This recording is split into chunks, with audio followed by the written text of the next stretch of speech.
Oke, Dan itu akan dimainkan oleh Ripo untuk Faramisnya. Popol dan Edit. Edit. Edit ya. Untuk sebagai tanker kali ini. Menarik sih. Menarik Karena banget. dari onwardnya dia lebih ke targeting satu hero. Dan ini akan sangat menjengkelkan bagi para tanker-tanker kayak Kufra dan Chow yang mungkin akan sangat mudah untuk ditangkap, terutama Link. Jadi Max-nya nggak boleh asal-asalan ketika menggunakan Tempest of Blade. Ini mereka ini kenapa PD pakai Edit? Mereka itu oke, kalau kontrolnya kita bisa bilang agak kalah dengan Bigetron. Tapi di sini mereka punya clay. Mereka percaya dengan adanya clay. Iya, jadi mereka mengurangi sisi damage-nya dan Nah. difokuskan terhadap Popol Kupas serta Hayabusa. Tapi Profesor, Coveringnya bakal ke sana. problemnya adalah untuk Arceus satu nih, Bigetron bakal lebih mengkerucut untuk targeting sekarang. Ngerti gak? Iya. Lebih mengkerucut, lebih tahu Ngerti, oke ngerti, gue ngerti. bakal harus ke arah siapa. Gitu loh, gue bakal fokus ke arah siapa. Wah, ini sih Ini seru banget draft picknya sih. pola 4-1 Bigetron Alpha Yes. kayaknya. Matt dengan Alice-nya, kita bisa melihat di sana bagaimana Alice yang harus mengumpulkan 50 stack terlebih dahulu sebelum dia melakukan team fight.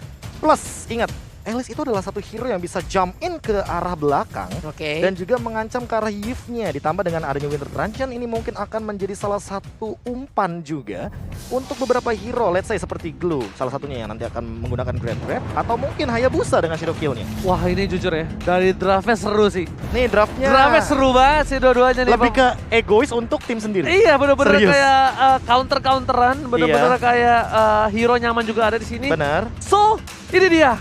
Akankah Bigetron Alpha akan membuktikan kalau mereka bukan kelinci percobaan lagi untuk tim Arceus, ataukah sang raja dari segala raja akan mengamuk setelah ditumbangkan di kemarin hari? So, this is it. Langsung Bigetron Alpha versus Arceus dipandu oleh Kalung Emas. KB. Pulung. Danger Mas. Tipis aja. Iya tipis saja karena kita udah harus mulai benar-benar dapetin momen untuk saat ini. Karena balik lagi, bakal ada di momen KYY dengan hit or miss atau Violence dengan onwardnya dia juga yang hit or miss. Alright. Tapi dilihat di sana, Rainbow datang langsung mencoba di poking damage sedikit. Max is coming. KYY mencoba untuk melakukan sedikit distraction menuju ke arah seorang Klee dan langsung menuju ke arah belakang. Tertarik kembali first blood. 5 menit pertama untuk Bigetron Alpha berhasil mengamuk. Sedangkan Max mencoba untuk mengganggu pergerakan R7 gak bisa maju lebih dalam lagi. Bigetron yang mengamankan first blood di bawah menit pertama atas Arceus. First blood. Menjadi sebuah keuntungan, coba lihat dari networknya aja langsung mulai bergerak nih. Ada sekitar 600-an mulai dikejar kembali, tapi Rainbow-nya maju ke bagian depan mencoba untuk mengikat langsung ke arah Violence. Sedikit lagi darah tersisa, Violence pun harus mundur. Dan paling PR-nya Bigetron Alpha hanya untuk membutuhkan satu tough boots. Sehingga sisi power dari Violence mungkin agak sedikit dikurangi. Cuma permasalahan utamanya adalah bagaimana dari Bigetron Alpha menghindari nantinya ketika Clay udah level 4 dan udah punya Esquinoon. Itu yang harusnya mereka pikirkan terlebih dahulu karena balik lagi awal game Chow dengan Glue rotasinya bakal lebih dioptimalkan oleh Chow-nya. Oke, tapi Skylar seperti biasa mencoba untuk melakukan objektif gaming fokus. Ini gameplay Skylar di season yang ke-9. Bukan adu mekanik, bukan untuk melakukan flanking, bukan melakukan pick off dari belakang, tapi objektif yang menjadi utama, Profesor. Iya, bahkan ditempelin banget kayaknya. Ya, bisa dibilang Albert farmingnya ditemenin sama KYY.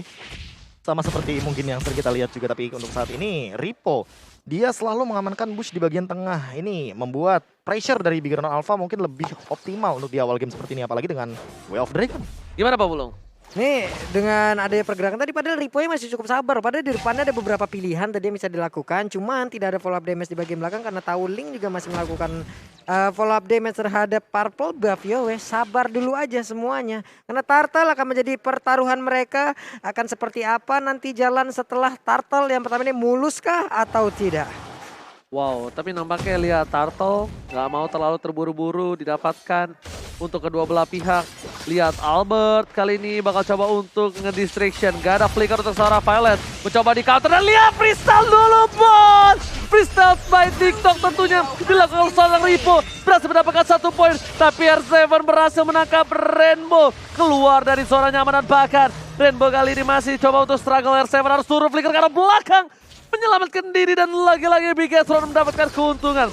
freestyle dulu bos, dan buat kalian semua itu dia freestyle by TikTok dari seorang Ripo. Boleh-boleh tadi itu ya. Di tengah kerumunan seperti itu masih sempat dia melakukan sebuah hal yang sangat membuat kita terkaget-kaget, terheran-heran.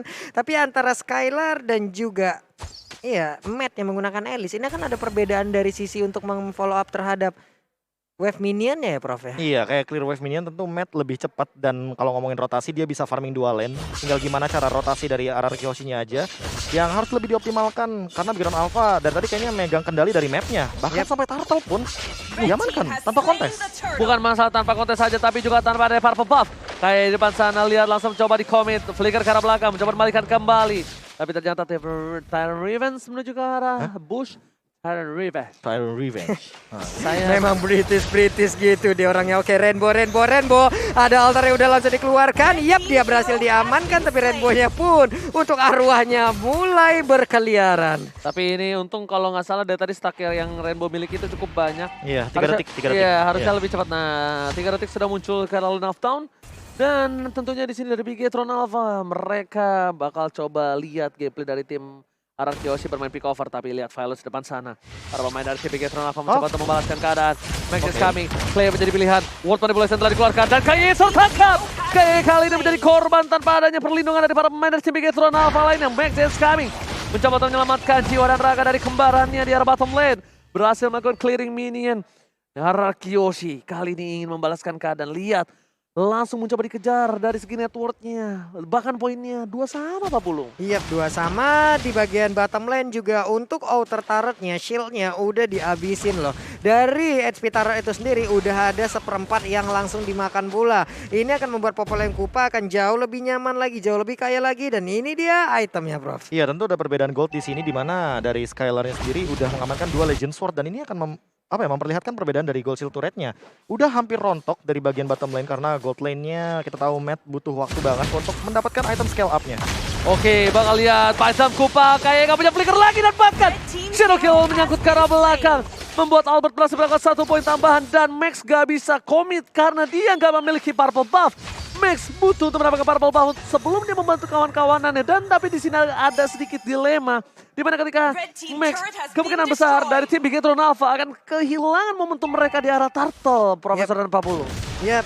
Dimana tadi mereka udah memiliki sebuah ritme yang begitu baik, namun untuk sekarang udah ada pertempuran yang kembali terpecah lagi. Altar langsung dikeluarkan, namun dibalaskan dengan satu reward di bagian belakang. Mace-nya mencoba untuk mengejar ke bagian depan. Skylar-nya masih berusaha untuk lari, dia masih punya absorb damage, namun pertempuran kembali pecah. Kayaknya masih bisa selamat, dan 1 orang berhasil didapatkan dengan sangat cepat. Violence hanya bisa melihat dari kejauhan, dan R7 belum bisa menangkap siapa, tapi Max hilang sudah Oji. Nomor Stable Soblet Shadow Kill berhasil mendapatkan poin tambah, dan lihat Violence masih mau lebih. Kayaknya Tyron Rest dapat 2.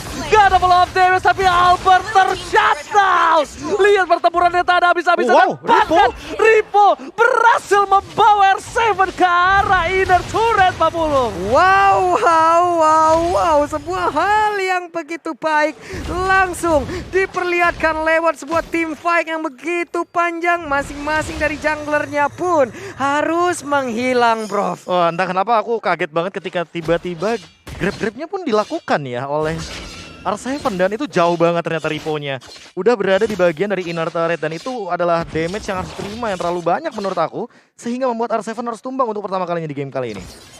Dan bahkan lihat Max again and again tanpa ada purple buff berani untuk melakukan kontes. Albert di sana, Violet sedang membuka satu buah informasi telah diberikan. Tyron Revenge menuju ke arah depan, terreset kembali. Turtle-nya terreset, sayang sekali. RRQ berhasil melakukan sedikit distraction, dan ini benar-benar impact yang cukup tinggi. Karena apa? Karena Max harus balik mundur, harus dapat di purple buff lagi. Tapi ketika nanti kembali, ini akan jadi war yang sangat-sangat adil untuk kedua belah pihak, Pak. Harusnya ya, karena untuk objektif dari seorang Ling ya udah objektif utamanya purple buff. Dengan purple buff dia bisa kemana-mana. Serangan pun masih belum dilakukan oleh kedua tim terhadap dari Turtle itu sendiri. Nih macro play-nya jalan banget sih dari Bigetron Alpha. Lihat bagaimana posisi 4-1-nya untuk secure ke arah bagian Turtle. Ditambah dengan 1 loh. Ini Max-nya manfaatin banget, di mana mirror dari Turtle lane-nya, atau mungkin ketika Turtle pit-nya ada di atas, dia manfaatin agar minionnya tetap berjalan di arah bawah. Dan lihat, bahkan dengan adanya reset yang dilakukan, ini membuat mereka bakal team fight 5 lawan 5. Harusnya kekuatannya cukup equal. Dan bahkan di depan sana lihat Wah. Chanton didapatkan terhadap seorang Rainbow tanpa adanya Rainbow kali ini membuka mereka tim fight. No! Objective Gaming is number 1 untuk kali ini Pak Pulu. Yap, dan Turtle pun menjadi milik dari Max.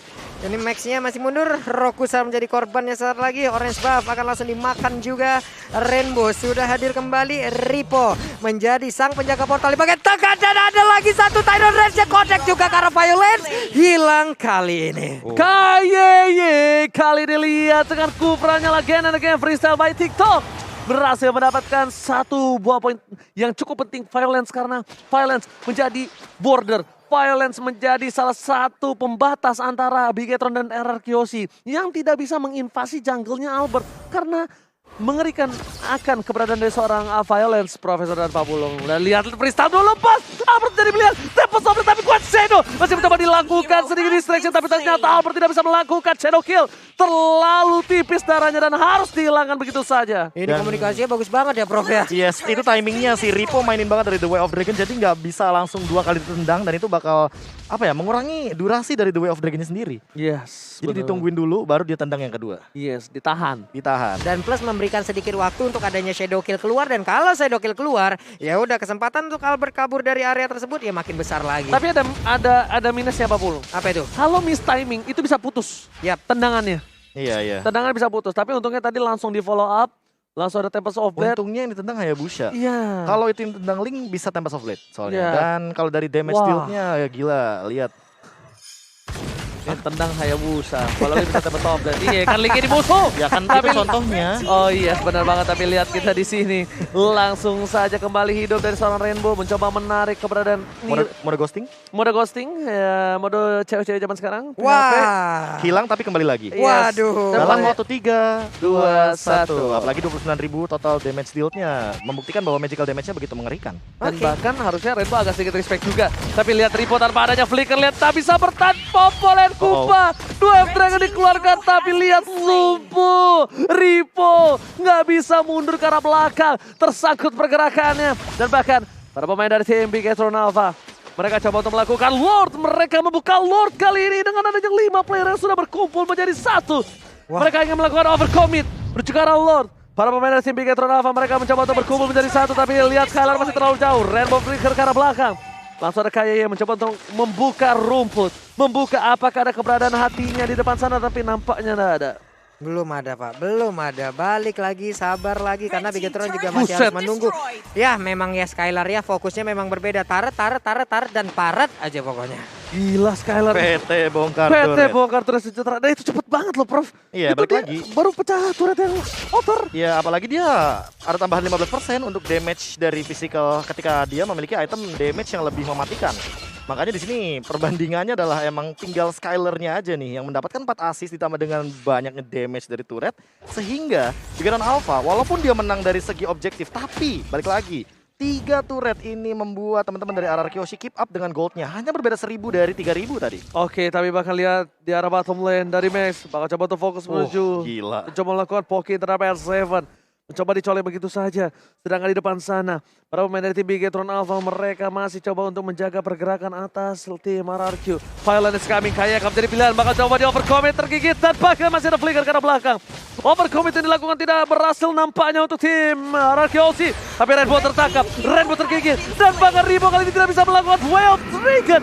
Tersangkut R7 di depan sana mencoba untuk mendistraction keberadaan Bigetron Alpha yang kehilangan Rainbow. Tapi nampaknya Rainbow tidak mau terlalu lama berada di dunia perghostingan. Dia bakal coba untuk kembali lagi ke lane of down karena kenyataan lebih sulit dan lebih sakit.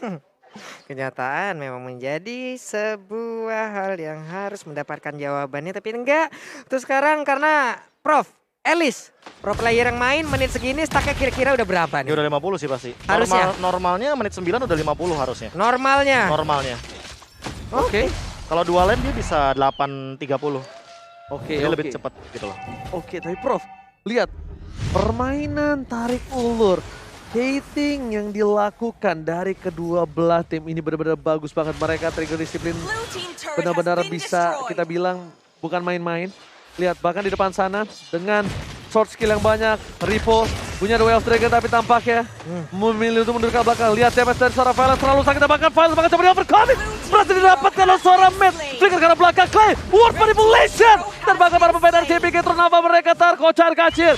Pecah terbelah dua. Dan Max di depan sana belum mengeluarkan Tempest of Blade-nya. Albert masih menunggu momentum. Albert masih berada di arah rumput. Albert mencoba untuk melakukan sedikit sneaky dan bakal coba untuk masuk ke arah depan. Shadow Kill telah dikeluarkan. Tyrant Rage kali ini gak berhasil dapatkan. The Way of Dragon, Ripo nyangkut terlalu dalam. Tempest of Blade telah dikeluarkan. Max kali ini tapi ternyata tidak mau tinggal diam. Albert tidak berhasil menangkap dan bahkan shutdown for Clay. Hanya ada 3 orang sekarang, di mana untuk Violence-nya pun sudah kembali respawn. Tadi ada 3 player yang berhasil diamankan juga oleh pemain dari Bigton Alpha. Mereka bermain dengan pick off yang sangat baik, bahkan formasinya berjalan dengan begitu indah. Mereka berhasil mempick off siapapun yang mencoba untuk kabur. Clay sudah selamat di dalam outer turret ataupun di dalam inner turretnya, tetap dikejar habis-habisan, dan ini dia Lordnya, Ji. Gila. Ini benar-benar permainan yang cukup agresif. Cukup berbeda dari Bigetron Alpha. Dia bakal lihat konsentrat keluarkan. Violence mencegah ke belakang. Tempest of Blade telah dikeluarkan. Dapatkan! Kali ini Lordnya diamankan oleh tim Bigetron. Oh my god. Mid save the day. Dan tidak ada Albert di depan sana untuk melakukan kontes Profesor. What happened? Bigetron Alpha agresif sekali untuk match kali ini. Aku melihat ada 2 retribution yang lagi cooldown by the way. Jadi ini benar-benar miss retribution yang terlalu terburu-buru sepertinya. Apalagi dalam keadaan Tempest of Blade. Kalau melihat dari pola permainan yang agresif ya, kenapa ya? Karena Bigetron Alpha lebih punya damage di sini. Dan lihat bagaimana dari itemnya. Sebanyak ini dari segi damage-nya, Kaye dan Ripo udah tinggal ngebadanin. Ditambah dengan matnya yang dia udah punya untuk 1 dari Winter Truncheon. Dan ini akan nge-trigger banyak banget. Karena kalau misalkan dari teman-teman RRQ Hoshi belum ada Winter Truncheon dari Clay-nya. Jadi kita lihat siapa yang tertangkap sesaat lagi. Alright, langsung saja Lord berlengkang bebas di arah top lane. Nampaknya di arah mid lane para pemain dari tim Bigetron Alpha. Mereka mau mendapatkan turret. Mereka ingin kembali untuk mendapatkan point kill atas seorang Violence. Di overcommit tapi ternyata Rainbow tertangkap. Duel Dragon dan keluarga, tapi sekali lagi menjadi pilihan Tempest of Blade menuju ke arah belakang. Dan bahkan lihat di sini momen yang didapatkan oleh tim Bigetron Alpha membuat tim RRQ Hoshi nampaknya bisa melakukan defense karena too much sword skill yang keluar di arah bottom jungle. Yap, nih sama-sama mendapatkan 1 player, namun perbedaannya adalah cooldown yang sangat mencolok di antara kedua player yang berhasil diamankan. Yes, dengan sword skill yang banyak, Prof, mereka tidak bisa melakukan invasi kembali untuk mendapatkan best turret. Ya, tapi setidaknya mereka mendapatkan Skylar sih, karena dari tadi dia belum tershutdown sama sekali dan mereka tuh mau ada gap gold di sini. Yes. Sehingga lihat dari Max-nya, dia kan menggunakan emblem jungle dari awal. Dia menambahkan 5% dari attack speed, kelihatan banget dari attack speed-nya. Dan dia itu menggunakan Demon Slayer di sini yang dari tadi aku selalu melihat bagaimana dia dengan retribution-nya. Kalau ada, dia selalu pencet. Dan inilah dia dari fun fact-nya Grab juga. Faramis adalah salah satu hero yang tidak populer di MPL Indonesia. Terakhir kali dirinya muncul ketika di MPL Indonesia season yang ke-7 dan dimainkan sebanyak 2 kali oleh El Profesore Leluminaire. Alright, tapi R7 benar-benar ditungguin. World Manipulation mencoba untuk menjemput R7 dan berhasil mendapatkan Kayeye. Rainbow di depan sana. Lihat altarnya telah dibuka. Matt datang mencoba untuk mengisap semua kenangan dari buruk tim RRQ Hoshi, tapi ternyata Matt harus hilang. The Way of Dragon on point. Dapat di seorang save, tapi Shadow Kill tidak mau tinggal diam. Ripo, immortality-nya pecah. Tapi coba dicoba begitu saja. Ripo masih ada 1 buah dash dan no, tidak mau terlalu lama. Skylar kali ini lihat udah ada teriakan maut di belakang kita. Ini bencana. Wow, 1 melawan 3. Max seorang diri, di mana energinya masih mungkin cukup dengan adanya Purple Bomb yang berada di dalam dia, tapi Skylar mencoba untuk memaksakan, ingin mendapatkan ke arah 1 bestar yang ada di area mid. Balik dengan kuat Shadow, ada Phantom Shuriken, sisa 1 bar. Sama-sama nggak punya skill. Enggak, itu benar-benar beruntung sebenarnya karena Albert benar-benar lagi dalam keadaan beberapa detik doang karena dia punya retribution. Tapi by the way, kita akan melihat instant replay by Samsung Galaxy A series ketika teamfight-nya terjadi. R7 menjadi 1 initiator yang secara terpaksa harus membadani semua teman-teman dari RRQ Hoshi karena dealer damage-nya dari Bigetron Alpha hampir keseluruhannya tuh all-in ke arah seorang R7 Dan tidak tumbang. 1, Clay save the day. Di situ kalau tidak ada Clay R7 tidak mungkin bisa dijemput. Selalu ini Clay Deden Deden from from Bogor save the day. membuat sedikit distraction di depan sana. KYY mencoba untuk memberikan badannya. R7 lagi-lagi berhasil menangkap seorang KYY. Mencoba di overcopy di depan sana. Kupat telah menggigit. Clay berada di arah belakang. Ward Manipulation masih ditahan. Albert mendapatkan 1, 2 sudah hilang. Tapi mereka masih berada di dalam mode ghosting. Dan nampaknya di depan sana, Max memilih untuk mundur ke arah belakang bersama dengan saudara kembarnya. Melihat Albert yang mengeluarkan satu Wild Shadow. Kita pakan. Kali ini masih ada Quad Shadow against Clay. Save Albert. And then from Bogor berhasil menyelamatkan Albert dari tumbangnya. Dan bahkan di sini 2 versus everybody. Fokus ke arah base-nya. Nggak boleh apapun terjadi. Immortality pecah. Dan ini bencana. Anarki Hoshi akankah di backdoor dan Yes, Skylar lihat. Anarki mendapatkan gamenya. Lihat teriakan mau dari Anarki Hoshi. Wow. Wow. Teriakannya Pak Pulung. Sampai sini loh Pak. Sampai sini. Sampai sini. Teman-teman, apakah tadi teriakannya bisa kalian dengar di rumah sana? Karena begitu besar suara yang terdengar di MPL Arena ini. Deden from Bogor again Dari draft and pick loh. again. Dari draft pick aku udah bilang, apakah kalian akan melepaskan Yif? Dan itu untuk seorang Clay. Karena aku udah perhatikan untuk beberapa week yang ke belakang, Ya. Clay ini selalu mendapatkan posisi yang benar-benar covering fire banget. Instingnya sih Prof. Kalau bahasa Ranger Mas tembakan peringatan, Iya. itu ada di jiwanya Deden.